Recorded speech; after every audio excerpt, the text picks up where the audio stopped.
The Crozon Peninsula, Western Brittany. September 19, 1944. Late afternoon. A German general stands at the mouth of a concrete bunker with a walking stick in one hand and an Irish setter at his heel. His uniform is filthy. He has not slept properly in weeks. Above him, the sky is empty of German aircraft, and it has been empty for months. Behind him lies the Atlantic. In front of him stands a ring of American infantry, so tired and so unshaven that from a distance they look less like an army than like men who have been dug out of the ground. An American officer walks up to accept his surrender, and the German general, commander of a fortress that has just cost the United States Army nearly 10,000 casualties, does something that has puzzled people for 80 years. He does not hand over his weapon. He does not salute. He looks at the American, and through his interpreter, he asks the man to prove that he is important enough to receive the surrender at all. He asks to see his credentials. It is a strange thing to say when you have lost.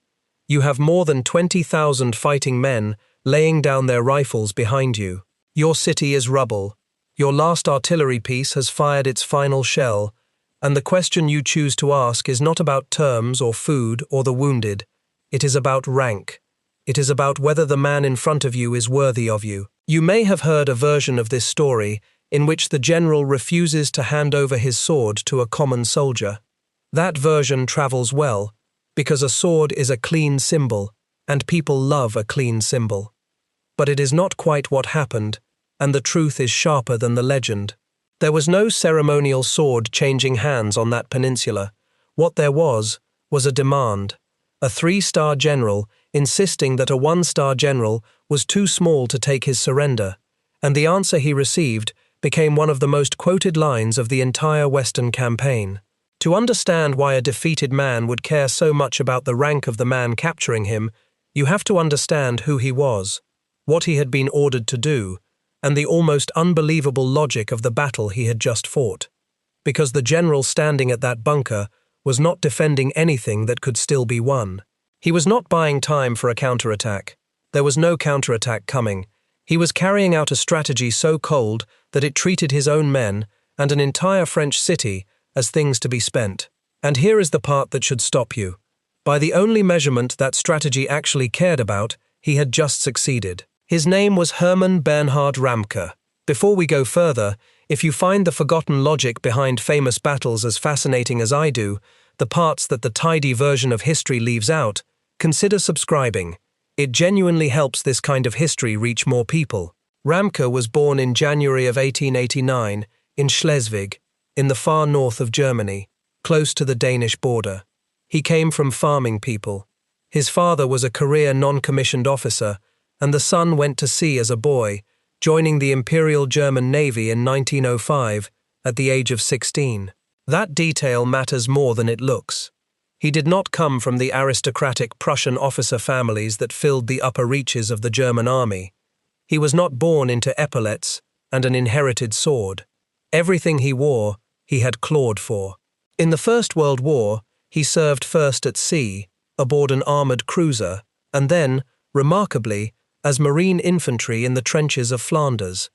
He was brave in the specific, reckless, visible way that armies reward. He won the Iron Cross, both the second class and the first class. He won the Prussian Golden Military Merit Cross, which was the highest bravery decoration a non-commissioned officer could receive in the old Imperial Army. By the end of that war, he had been made an officer, a commission earned through courage under fire rather than through birth. When the war ended, he did not go home. He fought in the Baltic in 1919, against the Bolsheviks, in the vicious little wars that spilled out of the collapse of empires. Then he stayed in the shrunken peacetime army and simply kept climbing. Now here is the turn that defines him. In the summer of 1940, at the age of 51, an age when most soldiers are counting the years to a pension, Ramke transferred into the newest and most dangerous branch of the German armed forces. He joined the paratroops. He qualified as a parachutist as a man in his 50s, jumping out of aircraft alongside men young enough to be his sons. It made him, by the end, one of very few soldiers to have served in all three branches, the Navy, the Army, and the Air Force across a single career. He commanded paratroopers in the invasion of Crete in the spring of 1941, taking over a shattered assault regiment after its commander was wounded. He was given the Knight's Cross for it. He rebuilt and led a parachute brigade in the North African desert, and when the front collapsed at El Alamein, he brought his brigade out of a British encirclement in a feat that earned him the oak leaves to that Knight's Cross. He rose to command the 2nd Parachute Division. By the middle of the war, he was, on paper, exactly the kind of soldier the German propaganda machine adored. Self-made, fearless, decorated almost to the limit of what the system could award a man. In fact, within days of the events on that peninsula, he would be awarded the swords and the diamonds to his Knight's Cross, placing him among only 27 men in the entire war to receive that highest grade of the decoration. And that word, adored, is where we have to slow down and be honest, because Ramke was not a simple hero, and this account is not going to pretend that he was. During the fighting on Crete, German paratroopers carried out reprisal killings against Cretan civilians in villages where the mutilated bodies of German dead had been found. The most infamous of these, at a village called Condomari, was ordered from the top of the airborne command and carried out by a battalion of the very assault regiment Ramke had taken over, though the direct order and the firing squad are attributed to other officers, and his precise personal part in that specific massacre is not firmly established. What is not in doubt is the world he served and believed in. The men who interrogated Ramke later, both American and British, came away describing not a chivalrous old warrior, but a committed and fanatical Nazi. One American officer called him an egotistical, conceited Nazi, and a firm believer in Hitler. A British assessment, compiled while he was being secretly recorded in captivity, suggested that if the Allies ever drew up a list of the most dangerous German officers to watch after the war, Ramke deserved to be near the very top of it. His own printed orders to his troops at Brest were laced with the crudest Nazi propaganda, describing the American army as a tool of an international Jewish conspiracy. So hold both of these things in your head at once, because the whole story lives in the tension between them. Here is a man who genuinely cared for the welfare of his own soldiers, who shared their risks, who jumped out of airplanes at 51 to lead from the front. And here is the same man, a true believer in a criminal regime, whose loyalty to that regime never wavered. Both are true. Neither one cancels the other. Keep that contradiction close, because it is the key to the bunker on the Crozon Peninsula. To see why Ramke was standing in that bunker at all, we have to leave him for a moment, and go up, all the way up, to the level where the war was being decided. We have to talk about ports. An invasion is not won on the beaches. It is won in the weeks after, when the men who landed have to be fed, fueled, and armed faster than the enemy can kill them.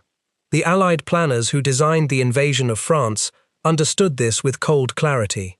They calculated that the armies they intended to land, dozens of divisions, would need something on the order of 26,000 tons of supplies every single day, and as more divisions poured in, that requirement would only climb. You cannot move that kind of tonnage across an open beach forever. You need harbors, you need deep water ports with cranes and quays and rail lines, where a cargo ship can tie up and unload in hours what would take days to drag across sand. The Allies had tried to cheat this problem with an extraordinary piece of engineering. They built 2 artificial harbors, code-named Mulberry, and towed them in pieces across the English Channel to be assembled off the invasion beaches. It was one of the most ambitious feats of military engineering ever attempted. And then, on June 19, 1944, less than 2 weeks after the landings, the worst Channel storm in decades blew in and battered the coast for 3 days. The American Mulberry off Omaha Beach was wrecked beyond repair, its great concrete caissons broken apart by the sea. The salvageable pieces were towed east to reinforce the British harbour at Arromanches, which survived. The lesson was brutal and immediate. The Allies could not count on improvised harbours. They needed the real thing. They needed the ports. To grasp how desperate this problem became, you have to picture the sheer physical weight of a modern army in motion. A single armoured division at full effort could burn through hundreds of thousands of gallons of fuel in a matter of days. The guns that shielded the infantry devoured shells by the trainload. Every man ate, every vehicle drank, every weapon consumed, and all of it had to come across the sea, be dragged off a ship, loaded onto a truck, and driven forward to men who were often moving faster than the supplies could follow. As the Allied armies broke out of Normandy and began their headlong dash across France, they very nearly outran their own stomachs. Spearheads ground to a halt, not because the Germans stopped them, but because the fuel tankers could not reach them. The whole magnificent pursuit was, at every moment, one broken supply line away from stalling. And behind that pursuit sat the hard arithmetic that no amount of courage could rewrite. Without working ports, the arithmetic would eventually win, and the advance would die of thirst. The Germans understood this exactly as well as the Allies did, and that shared understanding produced one of the most ruthless strategic ideas of the entire war. In January of 1944, months before the first Allied soldier waded ashore, Adolf Hitler designated a string of Atlantic and Channel ports as fortresses. The German word was Festung. The list would grow over the following months, but the heart of it was a chain of harbours down the French coast: Dunkirk, Boulogne, Le Havre, Cherbourg, Saint-Malo, Brest, Lorient, Saint-Nazaire. Each of these was to be stocked with supplies, fortified with concrete and guns, and then held to the last man. Not held until it made sense to withdraw, held to the last man. The garrison commander was forbidden to surrender while he could still fight, and could give up only with explicit permission from above, permission that in practice never came. That same spring, Hitler issued a parallel order for the Eastern Front, creating what he called fortified places, strongpoints that were meant to let themselves be surrounded in order to tie up as much enemy strength as possible. It was the same idea in both directions. The garrison was not there to survive.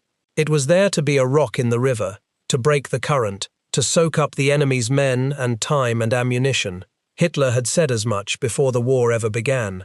The purpose of a fortress, in his mind, was to preserve the fighting strength of the whole, not to preserve the men inside it. The garrison was the currency. The delay was the purchase. There is something almost mathematical and almost inhuman in the elegance of it. A conventional defense tries to hold a line and, when the line breaks, to fall back and hold another. Its purpose is to survive and keep fighting. The fortress doctrine inverted that completely. A fortress was not supposed to survive. Its value was measured not in whether it held, but in how much of the enemy it consumed on the way down, and in how much wreckage it left behind. The men inside were not defending a place they might keep. They were a demolition charge with a heartbeat, set to go off slowly, over weeks, taking as much of the enemy's strength with them as they possibly could. The commander of such a place was handed an impossible role. He was told to be brave, to be resolute, to inspire his men, and to lead them, with all of that courage and resolve, toward a defeat that had been decided before the first shot. His skill would be measured by how expensive he could make his own destruction. This is the machine that Hermann Ramke was about to be fed into. But before we reach Brest, it is worth watching the machine at work at the other ports, because Brest was not an accident, and it was not unique. It was one link in a chain, and the whole chain tells the same terrible story. Up and down the coast of France, a dozen men were handed the same doomed assignment, and the way each of them played it, with defiance, with cruelty, with cold professionalism, with occasional flashes of decency, tells you almost everything about the war these garrisons were fighting. Start with Cherbourg, at the tip of the Normandy Peninsula, the first great prize.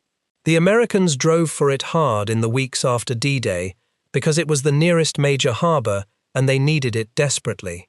The German commander there, General Karl Wilhelm von Schlieben, had perhaps 21 to 25,000 men, though many were naval troops and labour units of poor fighting quality. He held out as ordered, and while he held, his engineers and the naval commander of the port set about destroying it. When Cherbourg finally fell at the end of June, von Schlieben himself was dug into an underground shelter, and he surrendered with only a few hundred men around him, refusing even to order the rest of the garrison to give up. The American engineer who was handed the job of rebuilding the harbor looked at what the Germans had done to it and called it the most complete, the most intensive, and the best planned demolition in history. Hitler awarded the naval commander who oversaw that wreckage the Knight's Cross the day after he surrendered, praising a feat he called unprecedented in the history of coastal defense. Think about that for a moment. A decoration, awarded not for holding a position, not for saving men, but for the thoroughness of the destruction. The prize was measured by how completely it had been ruined before it fell. There is a telling episode from the fall of Cherbourg, too. A small American naval party, only a few dozen men, pushed into the wrecked harbor to see what could be salvaged, accepted the surrender of a few hundred Germans at the naval arsenal, and in the process freed dozens of American paratroopers who had been captured earlier in the campaign and were being held prisoner there. The port itself was so thoroughly destroyed that it took weeks of back-breaking engineering work to bring even part of it back into use, and it was well into the summer before it could carry a serious share of the supplies the armies needed. The prize the Americans had bled for arrived in their hands as rubble and had to be painstakingly raised from the dead before it could serve them at all. Then came St. Malo in August, and the commander there has become almost a legend. Colonel Andreas von Auloch, a hard veteran of the Eastern Front, held the old walled town and its fortifications with a garrison of more than 12,000 men, far more than the Americans had estimated. When he was called on to surrender, von Auloch gave an answer that captures the entire fortress mentality in a single breath. He said he had been placed in command of the fortress, that he had not asked for the job, but that he would carry out his orders and, doing his duty as a soldier, would fight to the last stone. And he very nearly did. The Americans had to break the citadel open, with heavy guns firing directly at the walls. The historic town of St. Malo was almost completely destroyed in the process. Out in the bay, a small island fortress called Sezembra, garrisoned by a few hundred men, held out even longer, under naval shelling and air attack that included some of the earliest use of napalm in the West. That island did not surrender until early September, and then not because its defenses had failed, but because its water plant had been destroyed, and the men on it had nothing left to drink. Think about the sheer stubbornness in that. A few hundred men on a rock in the sea, pounded from the air and shelled from land and water, holding on past any military purpose, giving up in the end, only when thirst finished what bombs could not. That is the fortress doctrine distilled to its purest and most pointless form. Notice what is already emerging across these cases. In every one of them, the port is destroyed. In every one of them, the garrison holds far longer than the attackers expect, because the attackers keep underestimating how many defenders are packed inside. And in every one of them, the harbor arrives in Allied hands as a smoking ruin that will take weeks or months to rebuild, if it can be rebuilt at all. This was not a series of separate accidents. It was a single doctrine, working exactly as designed, again and again, down the length of the French coast. The German High Command had turned the ports into a chain of wave breakers, each one meant to shatter against the Allied advance and slow it, and each one succeeded at exactly that. The tragedy is that succeeding, in this doctrine, meant dying and destroying, and nothing more. The pattern repeats up the coast, and it repeats with a grim variation that stains it further. At Le Havre, in September, the British mounted a set-piece assault on a garrison of some 11,000 men. The German commander asked permission to evacuate the French civilians from the city before the attack. That request was refused. The Royal Air Force then dropped many thousands of tons of bombs on the port, and the bombardment killed around 2,000 French civilians, the very people the city was supposed to belong to, while killing only a tiny number of the German defenders in their concrete shelters. One British officer was so appalled at the refusal to let the civilians out that he refused to take part, and was imprisoned for it. At Boulogne, a Canadian division went in against a garrison of around 10,000 men under a German general who had once served as a senior staff officer to the great panzer commanders, a man now reduced to holding a doomed harbour. He held for the better part of a week against flame tanks and massed artillery, before surrendering. At Calais, Canadian troops ground through another fortress garrison, and here, having absorbed the bitter lesson of Le Havre and the 2,000 French civilians killed there, the attackers did something that should be remembered. They arranged a truce with the German commander so that French civilians could be let out of the city before the final assault went in. It is a small thing against the scale of the whole war, but it is worth pausing on. Somebody had looked at the price paid at Le Havre and decided it would not be paid again in the same way. Even inside this machine of mutual destruction, there were men making choices, and some of those choices saved lives. These ports were not held by identical men. One fought to the last stone out of grim duty. One protested the destruction ordered around him. One was a fanatic. One was a professional simply doing what professionals do. But the doctrine did not care about the differences between them. It fed them all into the same grinder and asked the same thing of each, and each, in his own way, delivered it. And then there were the ports the Allies simply gave up trying to take. Lorient and Saint-Nazaire, on the southern coast of Brittany, were home to the great concrete submarine pens, bunkers with roofs so thick that no bomb of the war could crack them. Rather than pour thousands of lives into storming them, the Allies chose to ring them with a screen of troops and leave the garrisons to sit, cut off and useless, for the rest of the war. Lorient held out until May of 1945. Saint-Nazaire held out until 3 days after Germany itself had surrendered. Dunkirk, back up on the Channel coast, did the same, its garrison sitting encircled until the final capitulation. Whole German divisions, tens of thousands of men, spent the last 8 months of the war guarding harbours that no longer mattered to anyone, waiting in a war that had moved on without them. This is the chain that Brest belonged to, and Brest was the hinge on which the entire Allied attitude to these ports finally turned. Brest sits at the very tip of Brittany, jutting out into the Atlantic at the western edge of France. It had been a French naval base for centuries. It had a superb natural deep-water anchorage, exactly the kind of harbour the Allied planners had circled on their maps as a prize. It was also, by the summer of 1944, ringed with old stone forts, modern concrete bunkers, coastal artillery, and a garrison far larger than the Americans realized. After the Allied breakout from Normandy in late July, after the American armored columns came pouring out of the hedgerow country and began racing across France, the German forces in Brittany fell back into their fortress ports exactly as ordered.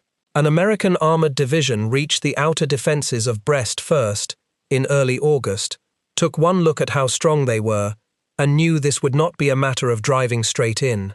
So the American command peeled off an entire corps, 3 veteran infantry divisions, and sent it west, away from the great pursuit that was sweeping toward Germany, to sit down and besiege this single city. The 8th Corps, under Major General Troy Middleton, drew the job. The 2nd Infantry Division, the 8th Infantry Division, and the 29th Infantry Division, along with Rangers and a mass of corps artillery, closed in around Brest.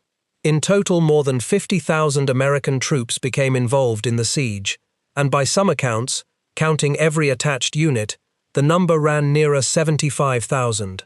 These were not raw troops sent to do an easy job.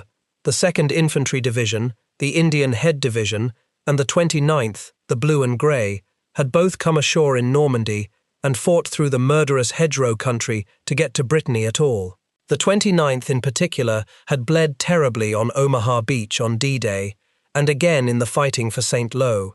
These were veterans who had already seen the worst the war could offer, and they were now being asked to do it again, against concrete, for a port their own high command was quietly concluding they did not need. The commander of the 8th Infantry Division, Major General Donald Stroh, carried a private grief through the campaign that puts a human face on the whole grinding business. His son was a pilot, flying close support over Brittany, and he was killed in action during the fighting for Brest. A general who had spent his career preparing to send other men's sons into fire lost his own son over the very battlefield he was commanding. He never fully recovered from it. That is the texture of this siege that the casualty tables cannot show you. Every one of those 10,000 American casualties was a household somewhere waiting for a letter, and the men doing the fighting knew by September, that the harbor they were dying for was slipping into irrelevance even as they fought. Ramke took command of the fortress in the second week of August.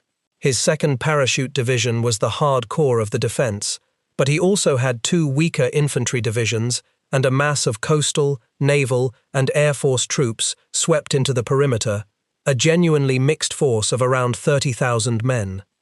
That size is important, because the Americans had estimated the garrison at only about 16,000. They believed the defenders were roughly half as many as they turned out to be. They were about to fight a far bigger siege than their intelligence had promised.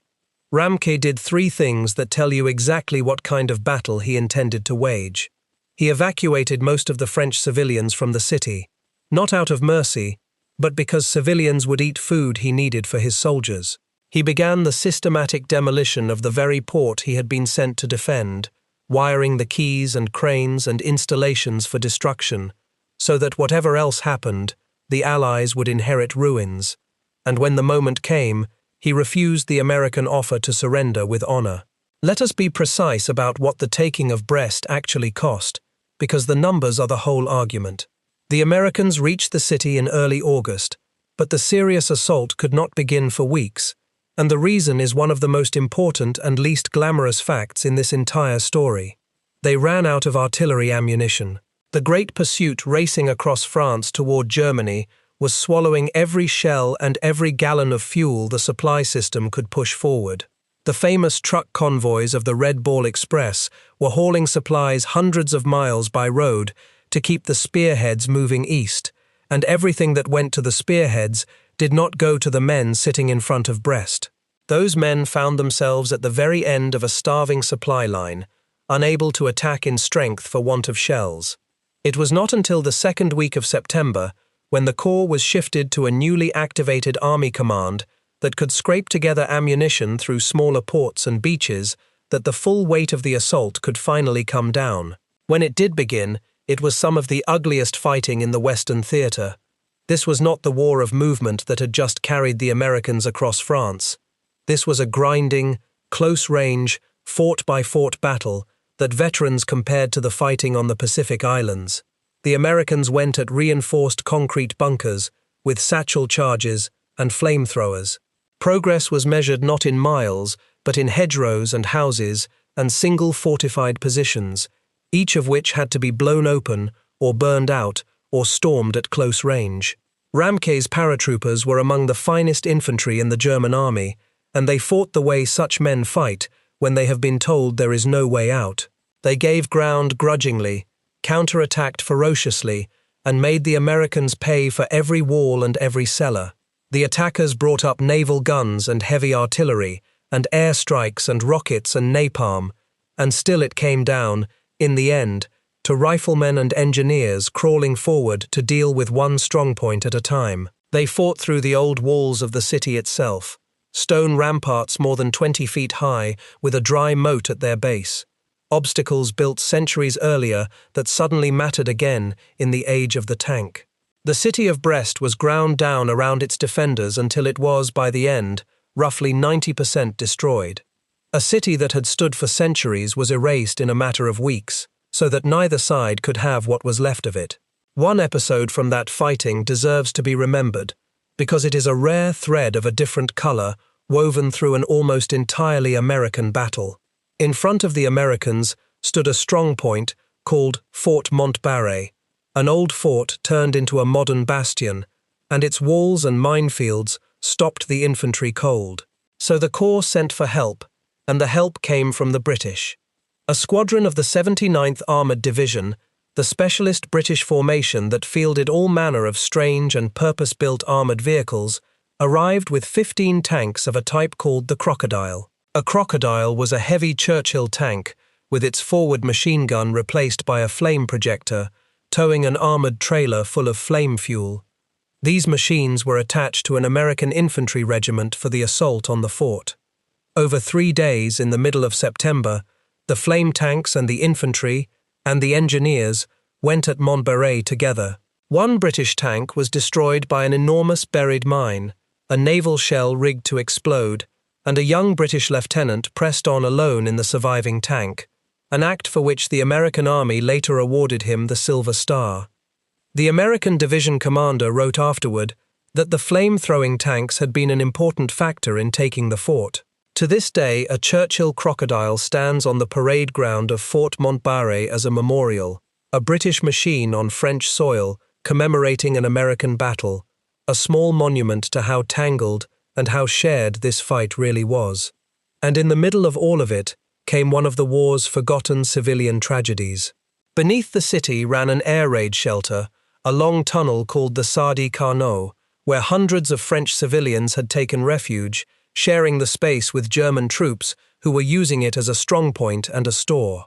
On the night of September 8th to 9th, a German soldier mishandled a generator, and the fire touched off the ammunition and fuel stored inside the tunnel. The explosion tore through the shelter.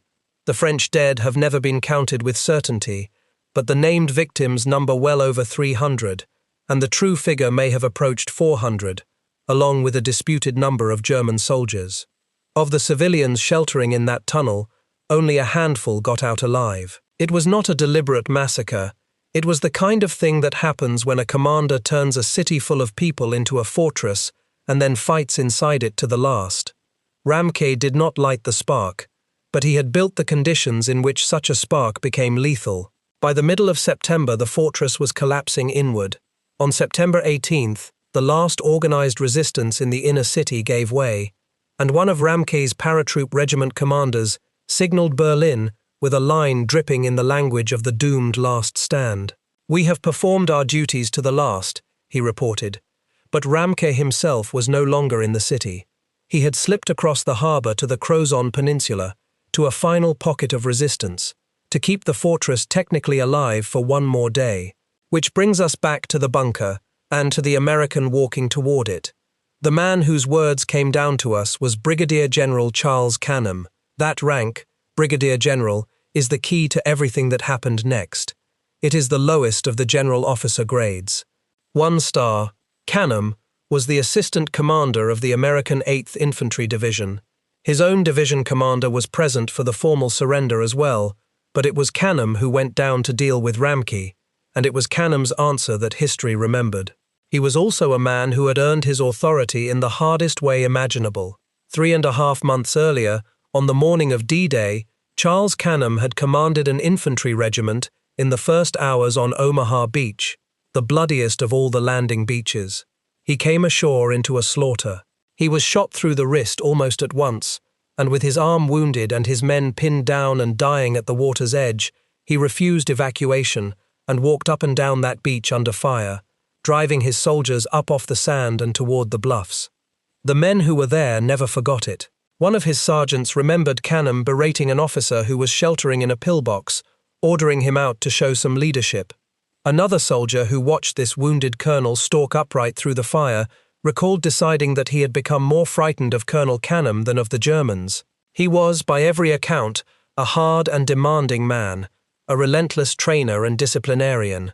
And whatever else you might say about him, on the worst morning of the war, he had walked through the fire while other men could not move. His authority was not a thing printed on a document. It had been written on his own body, in his own blood, on that beach. And Hermann Ramke, a 3-star general of parachute troops, looked at this 1-star American and, in effect, asked whether he was senior enough to be worth surrendering to. Now, we should be careful and honest here, because there are 2 versions of this moment, and an account that cares about the truth owes you both. The dry, official version comes from the United States Army's own history of the campaign, written after the war from the surviving records. In that account, when the last resistance on the peninsula collapsed, Ramke sent a message asking General Canham for his credentials, and Canham replied that his troops served to identify him. That is the careful, documentary phrasing. Ramke asked for proof of authority. Canham pointed to his soldiers as the proof. The vivid version, the one that was reported in the newspapers at the time, and that became the pride of an entire American division, is much sharper. In that telling, Ramke, speaking through his interpreter, says, "I am to surrender to you. Let me see your credentials."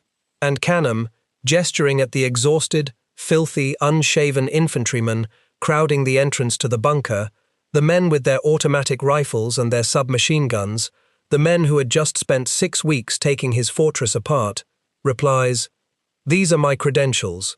These are my credentials." The line was too good to lose.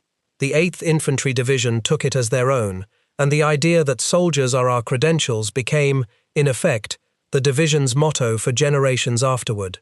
You should hear the elaborate back and forth, the general lecturing the American on the etiquette of rank, as a story that grew in the retelling. But the core of it, Canham pointing to his men and calling them his credentials, was reported at the time, and is as solid as such a battlefield moment ever gets. Both versions point at the same truth. A German general, in the wreckage of total defeat, tried to invoke the old rules of rank and honor, and an American citizen soldier answered him by pointing at the men who had actually done the fighting. It was, in a single exchange, the collision of two entire worldviews. There is one more wrinkle, and it is the kind of detail that separates real history from a highlight reel. Some accounts suggest that the demand for credentials was not purely a matter of wounded pride. It may also have been a stall. Every minute the Americans spent on ceremony was a minute Ramke's staff could spend burning documents, destroying code books, and finishing the last of the demolitions. He is also said to have made his surrender conditional on the Americans protecting his men from the French resistance, whom he feared. If any of that is true, then the proud gesture was also a practical one. Even in the act of surrender, Ramke was still trying to control the terms, still trying to deny the enemy something. It is entirely in character. Ramke also claimed, afterward, that he personally fired the last shell from his final artillery piece before giving up. The official history records this as his own boast rather than an established fact, and you should hear it the same way, as a story a proud man told about himself, which may or may not be exactly true. When it was over, the scale of what had happened came into focus, and this is where the story turns from a vivid anecdote into something that should genuinely unsettle you. The battle for Brest ended with nearly 38,000 German prisoners taken across the whole campaign, around 20,000 of them frontline combat troops. To take them, and to take the fortress, the United States Army had suffered 9,831 casualties, close to 10,000 American men killed or wounded. An entire corps, 3 veteran divisions, committed for 6 weeks. A French city 90% destroyed. Hundreds of civilians dead in a single tunnel. And now the question that hangs over all of it. What did the victors actually get? Nothing. They got nothing. Not a single Allied supply ship ever used the port of Brest. Not one. Ramke and his engineers had demolished it so thoroughly the cranes toppled, the quays cratered, the harbour mouth choked with obstacles and sunken hulls, that the deep-water port the Allied planners had once circled as a prize was worthless, and by the time the fortress fell in late September, the war had already sprinted hundreds of miles to the east. The great port of Antwerp, far larger and far closer to the fighting, had been captured nearly intact at the beginning of the month. The entire strategic reason to take Brest, to gain a working harbour, had evaporated while the battle was still being fought. There is a bitter footnote even to Antwerp. The Allies took the docks intact, but the port sits far up a long river estuary, and the Germans still held the banks. It would take another savage campaign, fought mostly by Canadian troops through the autumn, to clear those banks, and weeks of minesweeping after that, before the first supply ship could finally sail up to Antwerp at the end of November. So the harbour the Allies actually needed cost them a second bloody battle far to the east, while the harbour they did not need was being reduced to rubble in the west. The American army had paid close to 10,000 men for a heap of ruins it would never use, taken from a garrison that had been ordered to make certain the port was useless before it fell. The officers who wrote the American Ninth Army's own history afterward reached for a single phrase to describe it. They called it bitterly ironical. So why did they do it? Why that many casualties pour into a harbour that everyone could see was becoming irrelevant even as the shells were falling?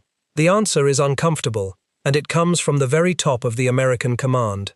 The historian Rick Atkinson, in his account of the campaign, records the reasoning bluntly. The American generals felt they could not afford to be seen to fail. Once the assault on Brest had begun, to break it off and walk away would look as if the United States Army had been beaten by a surrounded garrison. General Omar Bradley, who commanded the American ground forces, put it in almost exactly those terms. He said, in effect, that they had to take Brest in order to maintain the illusion that the American army could not be stopped. The port had lost its value. The prestige of finishing what they had started had not. And so the battle went on, for the sake of an idea, long after it had stopped making military sense.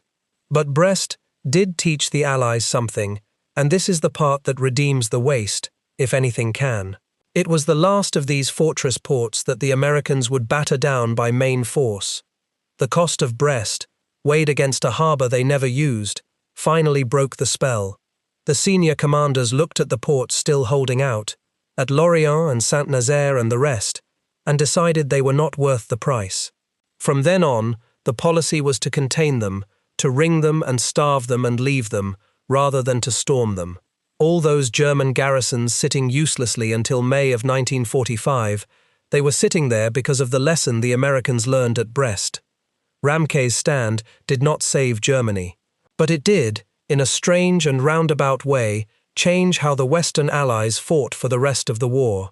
Now stand back and look at the whole board, because this is the point where the story stops being about one bunker and starts being about the nature of the war itself.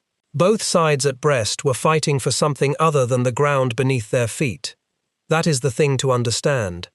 Hitler's fortress order was never really about holding French real estate. It was about spending garrisons to buy delay, and about wrecking harbours to deny the enemy his logistics. Judged by that cold standard, and only by that standard, Ramke won. He tied down an entire American corps for 6 weeks. He denied the Allies the port completely, then and for the rest of the war. He made them bleed on a scale they never recovered value from. Every objective the regime he served had written for him, he achieved. He simply achieved them by destroying the thing he was defending, and by losing every single one of the men under his command into captivity. And the Americans, in the end, were fighting for something other than the ground too. By the time the fortress fell, they no longer needed the harbour. What they could not give up was the appearance of invincibility, the refusal to leave a job unfinished. 2 armies, grinding a city to powder, each of them chasing something you could not load onto a supply ship. This is why Ramke's demand for credentials at the bunker door is not just a piece of colourful trivia, it is the entire clash in miniature. Ramke was the product of a military culture that still, even in ruin, organized itself around rank, honor, and the personal authority of the commander. In that world, who you surrendered to mattered, because the ceremony of defeat was itself a statement about your worth. He had spent nearly 40 years earning the stars on his collar, from a ship's boy at 16 to a general with the highest decorations his country could bestow, and he was not going to hand that biography to a 1-star officer as though it were loose change. Canham answered from a completely different world. When he pointed at his soldiers and called them his credentials, he was not being modest. He was rejecting the entire premise of the question. He was saying that authority did not descend from a man's rank, or his decorations, or the ancient courtesies exchanged between officers. It rose up out of the exhausted, filthy, ordinary men who had actually taken the fortress. The German general asked, in effect, "Are you important enough?" And the American answered, "Importance is not the question. Look at what these men just did to your fortress. That is all the proof that exists, and it is all the proof that matters." And here is the deeper thing that the credentials story exposes, once you sit with it. The old code that Ramke was reaching for at that bunker door, the courtesies between officers, the rituals of an honorable surrender, the idea that defeat itself could be conducted like a gentleman's transaction, that code assumed a kind of war that no longer existed. It assumed that armies were led by their aristocracies, that a battle was a contest between commanders, and that the men in the ranks were instruments to be spent by their betters. Ramke had risen from a ship's boy to a general, so in one sense he was living proof that the old order could be climbed. But he had climbed into it, and he believed in it, and by 1944 it was already a ghost. The war he was actually losing was not a duel between gentlemen, It was an industrial contest of whole societies, decided by supply lines and factories and the sheer weight of millions of ordinary men in uniform. When Kanem pointed at his soldiers, he was not just answering a rude question, he was, without meaning to, announcing the end of the world Ramke came from. The general was asking to be recognized by the standards of the 19th century. The American was telling him, whether he understood it or not, that it was the 20th. It would be neat to end there, on the clean contrast. But history does not stop at the good line, and Ramke's story after Brest is where the last of the romance burns away, and where we are forced to remember exactly who this proud old soldier actually was. He was flown to Britain within days of his capture and taken to a country house north of London. It looked like a comfortable estate where captured German generals were held in club-like conditions, allowed to relax, to talk freely among themselves. That comfort was a trap. The entire house had been wired with hidden microphones, in the light fittings, in the skirting boards, in the plant pots, even in the garden. In a room in the basement sat a team of listeners, and many of them were German-speaking Jewish refugees who had fled the very regime these officers served, now sitting in an English cellar, transcribing the private boasts of the men who had driven them out. The logic behind it was psychological and quite deliberate. An interrogation puts a man on his guard. He knows he is being questioned, and he chooses his words. But a general relaxing after dinner with other generals, complaining, boasting, reminiscing, arguing about the war, believes he is among his own, and he says what he actually thinks. So the British gave these men good food and cigars and comfortable rooms and the company of their peers, and then they simply listened. The transcripts that came out of that basement are one of the most extraordinary records of the entire war, because they are the German officer corps talking to itself, unguarded, about what it had done. Historians who found those files decades later, long after everyone assumed such candor had been lost, discovered in them a portrait of the Wehrmacht that no post-war memoir would ever have admitted to. It was one of the great intelligence operations of the war. Through those hidden microphones, the Allies listened as their prisoners incriminated themselves in their own words, and among those prisoners was Ramke himself, brought to the estate within a couple of days of his capture. Held in that same house was Dietrich von Choltitz, the German general who had commanded Paris, and who had chosen not to burn it to the ground when he was ordered to. And the microphones caught even von Choltitz speaking, in the darkness, about mass killings of Jews in the East. Ramke boasted to him about the wreck he had made of Brest, and von Choltitz, listening, privately judged that what Ramke had done amounted to a war crime. These were the conversations of men who still believed, at that moment, that no one outside the room could hear them. The whole point of the operation was that someone always could. Ramke was later shipped across the Atlantic to a prisoner of war camp in the United States, in Mississippi, the one camp that held the captured German generals. He remained a defiant nuisance to the end.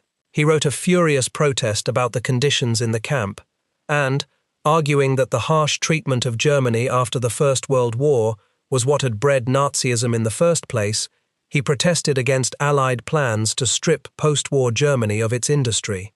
Local accounts say he actually slipped out of the camp, checked into a hotel in town to mail his protest so it would not be censored, and then quietly returned to his imprisonment before anyone noticed he was gone. Then, in 1946, he was handed over to France, the country whose city he had helped to destroy. The French did not let it go. Ramke was held for years and eventually brought before a French military court in Paris, charged in connection with the execution of French civilians, with looting, and with the deliberate destruction of civilian property. He spent years in custody awaiting judgment. At one point, tired of waiting, he simply escaped, went home to Germany to see his family, and then, remarkably, turned himself back in. In March of 1951, he was convicted and sentenced to a term of hard labor. But because he had already spent so long in captivity while awaiting that judgment, the sentence was almost immediately treated as served, and he was released within a matter of months. There is a strange footnote here that tells you something about soldiers. The American general Troy Middleton, whose corps had besieged him at Brest, thought well enough of him as an opponent that the two former enemies kept up a correspondence for years afterward. Some observers at the time felt the French trial had been as much about politics as about justice, and yet the underlying facts of what had happened at Brest were never really in doubt. What Ramquet did with his freedom is the part that should erase any lingering temptation to romanticize him. He did not fade quietly into retirement. In 1952, at a large gathering of veterans of the Waffen-SS, Ramquet stood up and told the assembled former SS men that the real war criminals were the Western Allies, not the Germans in that room. He told them that the blacklist their organization had been placed on would one day be seen instead as a list of honor. The remarks caused a scandal serious enough that even some former SS officers distanced themselves from him, and the West German Chancellor, Konrad Adenauer, publicly condemned what Ramquet had said as irresponsible. He drifted in the circles of unrepentant far-right nationalists for the rest of his life. He never took any of it back. He died in July of 1968, at the age of 79, reportedly buried with military honors, with old comrades from the parachute arm, said to be among the mourners. So when you picture him one last time, standing at that bunker on the Crozon Peninsula with his walking stick and his dog, refusing to accept that a one-star general was worthy of his surrender, do not picture a tragic knight from a vanished age of honor. Picture something more complicated and truer. Picture a genuinely brave man and a genuinely gifted soldier who had poured every bit of that courage and skill into the service of a monstrous cause, and who stayed loyal to that cause long after the guns fell silent and long after the crimes were laid bare. His demand for credentials was the final performance of a code of honor that his own actions, the ruined city, the propaganda, the post-war defiance, had already hollowed out from the inside. The line that survived that afternoon was not the generals, it was the Americans.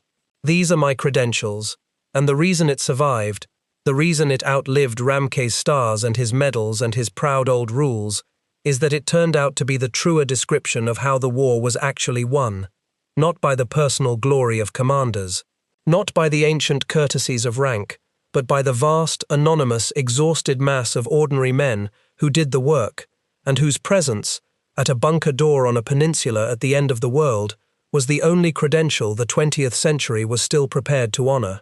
If this account gave you something to think about, something the tidy version leaves out, a like helps it reach more people, and subscribing means you will not miss the next deep dive into the parts of this war that rarely make it into the standard histories.